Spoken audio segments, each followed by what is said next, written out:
नमस्कार दोस्तों, my name is Srinivas मराठे। स्वामी मुकुंदानंद जी ने भगवत गीता के ऊपर जो खूबसूरत किताब लिखी है, Bhagavad Gita the song of God, जानते हैं इस किताब के बारे में इस वीडियो में बहुत ही डिटेल में। इस किताब में स्वामी मुकुंदानंद जी भगवत गीता के ऊपर बहुत ही खूबसूरत तरीके से टिप्पणी करते हैं। वो बताते हैं कि हमारे कॉलेज की डिग्री और सांसारिक ज्ञान हमारे जीवन की उलझनों का समाधान प्रदान नहीं करते हैं। हमें जीवन की पहेली को सुलझाने के लिए दिव्य ज्ञान की आवश्यकता है। भगवत गीता की शिक्षा को समझाने के लिए स्वामी मुकुंदानंद जी इस किताब में बहुत सारे उदाहरण बताते हैं। उन्हीं उदाहरणों के साथ आज हम इस वीडियो में भगवत गीता को बेहतरीन तरीके से समझने वाले हैं। भगवत गीता में जो आत्म साक्षात्कार के बारे में बताया है, आइए जानते हैं उसके बारे में। स्वामी मुकुंदानंद जी के अनुसार मानव जीवन का अंतिम लक्ष्य है आत्म साक्षात्कार, और भगवत गीता इस लक्ष्य को प्राप्त करने के लिए एक व्यापक रोड मैप प्रदान करती है। इस किताब में स्वामी मुकुंदानंद जी बताते हैं कि आत्म साक्षात्कार शरीर, मन और अहंकार की सीमाओं से परे शुद्ध चेतना के रूप में हमारे वास्तविक स्वरूप को महसूस करने की प्रक्रिया है।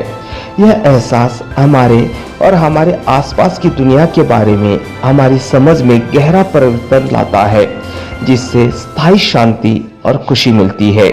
आत्म साक्षात्कार प्राप्त करने के लिए स्वामी मुकुंदानंद जी भगवान के साथ एक गहरा और व्यक्तिगत संबंध विकसित करने के ऊपर जोर देते हैं। वो सिखाते हैं कि परम वास्तविकता एक प्रेममय और दयालु ईश्वर है जो सारी सृष्टि का स्रोत है, और यह कि हम भक्ति, ध्यान और निस्वार्थ सेवा से ईश्वर से जुड़ सकते हैं। स्वामी मुकुंदानंद जी भी आत्म साक्षात्कार की प्रक्रिया में आत्मानुशासन और आंतरिक शुद्धि के महत्व पर जोर देते हैं। वो सिखाते हैं कि हमें विनम्रता, करुणा और वैराग्य जैसे सद्गुणों को विकसित करना चाहिए, और क्रोध, लोभ और भौतिक वस्तुओं के प्रति आसक्ति जैसे नकारात्मक लक्षणों को दूर करना चाहिए। इस बात को स्पष्ट करने के लिए वो समुद्र में एक लहर का उदाहरण देते हैं। जिस प्रकार एक लहर समुद्र की एक अस्थायी अभिव्यक्ति है, उसी प्रकार आत्मा परमात्मा की एक अस्थायी अभिव्यक्ति है। इसे जानकर मनुष्य जन्म मरण के चक्र से मुक्ति पा सकता है। भगवत गीता की और एक महत्वपूर्ण शिक्षा है कर्मयोग।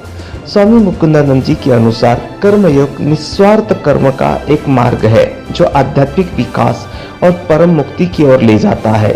इस मार्ग में व्यक्ति किसी व्यक्तिगत लाभ या मान्यता की अपेक्षा किए बिना ईश्वर या ब्रह्मांड की सेवा के रूप में कार्य करता है। कर्म के लिए यह दृष्टिकोण अपने श्रम के फल से वैराग्य प्रदान करने में मदद करता है और भौतिक इच्छाओं के बंधन से मुक्त करता है। भगवत गीता में भगवान कृष्ण अर्जुन को कर्मयोग के बारे में सिखाते हैं, यह समझाते हुए कि व्यक्ति को आनंद और दर्द, सफलता और असफलता और इसी तरह के द्वैत से प्रभावित हुए बिना एक अलग और निस्वार्थ भाव से कर्म करना चाहिए। वो मन को शुद्ध करने और कर्मयोग के अभ्यास के लिए तैयार करने के साधन के रूप में ईश्वर की भक्ति की आवश्यकता पर भी जोर देते हैं।